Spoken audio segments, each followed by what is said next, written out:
la césarienne, la technique de Stark est séduisante à bien des égards. Elle est moderne dans son souci de respect des tissus, elle est rapide d'exécution et elle est économique. Sa réalisation ne nécessite que très peu de matériel.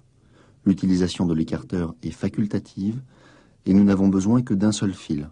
Nous avons choisi un monobrin résorbable de 90 cm de long avec une aiguille semi-circulaire de 40 mm à section ronde.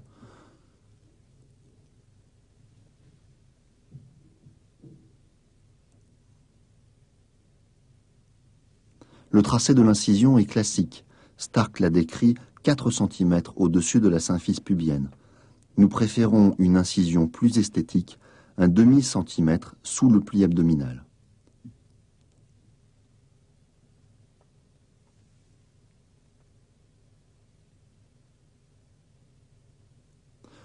On n'incise que le derme et l'hypoderme.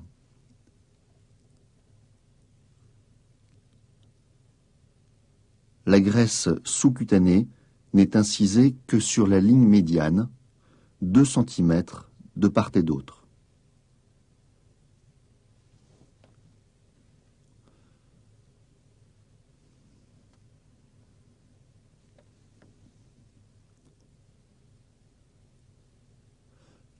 L'aponévrose est aussi incisée 2 cm de part et d'autre de la ligne médiane et le décollement sous-aponévrotique se fait par dilacération.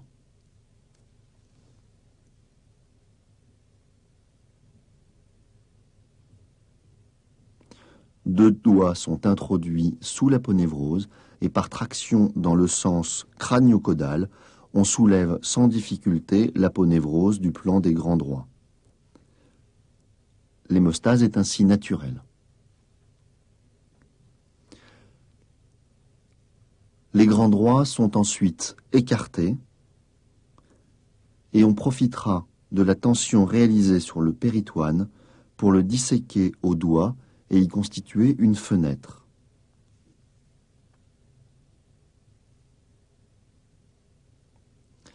Cette fenêtre est agrandie selon le principe de l'écartement.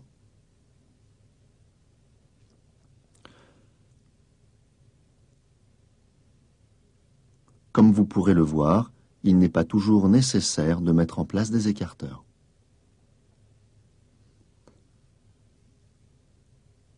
L'hystérotomie est classique, segmentaire transversale basse, en gueule de requin. Une préincision est réalisée et elle est agrandie au doigt.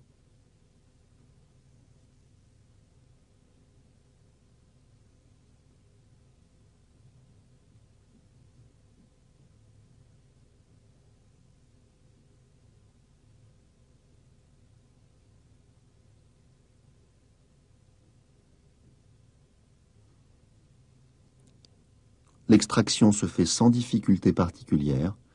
La voie d'abord est suffisamment grande et dégagée.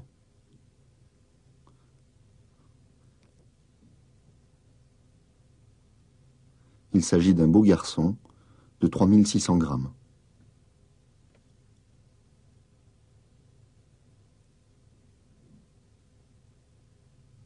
La délivrance n'est pas artificielle, mais dirigée.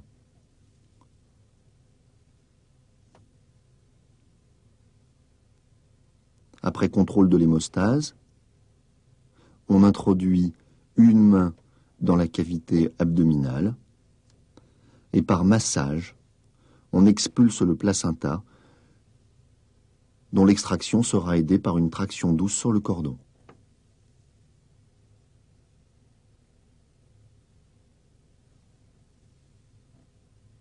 Ce geste permet de limiter la perte sanguine au cours de la délivrance.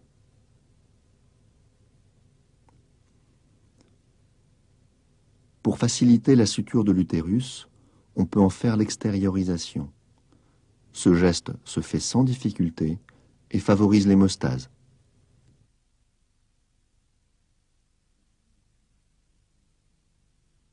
Le premier point est un point simple.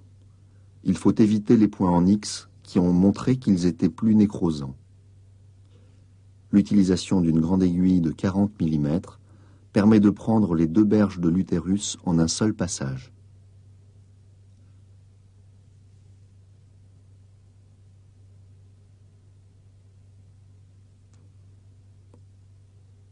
On s'attachera à respecter le péritoine que l'on ne prendra pas dans la suture.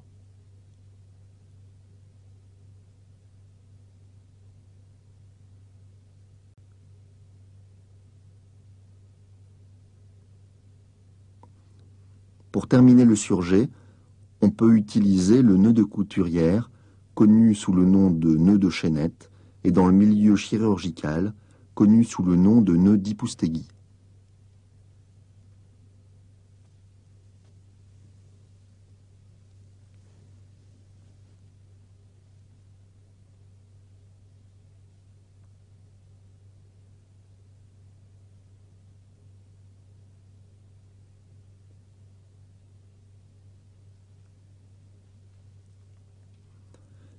Comme le préconise Stark, il n'est pas nécessaire de péritoniser.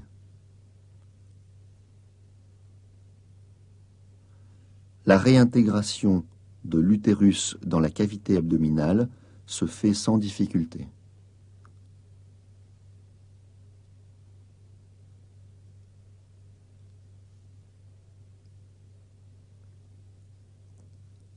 Pour la toilette péritonéale, on utilise l'aspirateur. L'usage des compresses est déconseillé, car traumatisant pour le péritoine.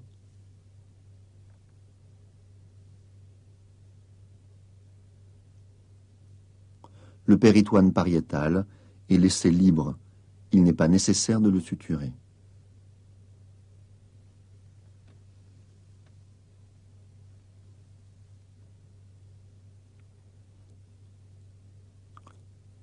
L'aponévrose est suturée avec le reste du fil utilisé pour l'hystérotomie. On s'expose comme de coutume avec les écarteurs de phare à bœuf. Le surjet commence par un point simple et se termine par un nœud d'Ipoustéguy.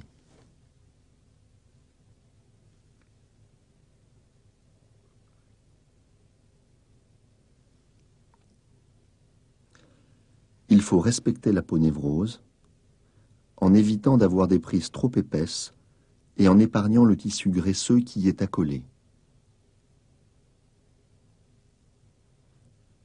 Le surjet ne doit pas être trop serré, puisqu'il n'y a pas d'hémostase à faire.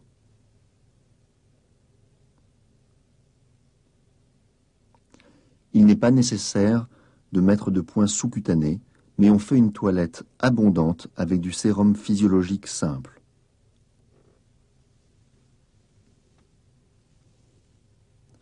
Comme vous le voyez, il reste une grande longueur de fil.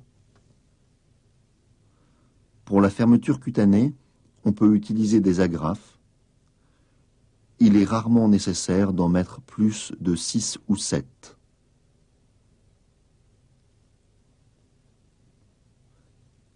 Sur la peau, on met en place un pansement simple qui ne doit pas être compressif.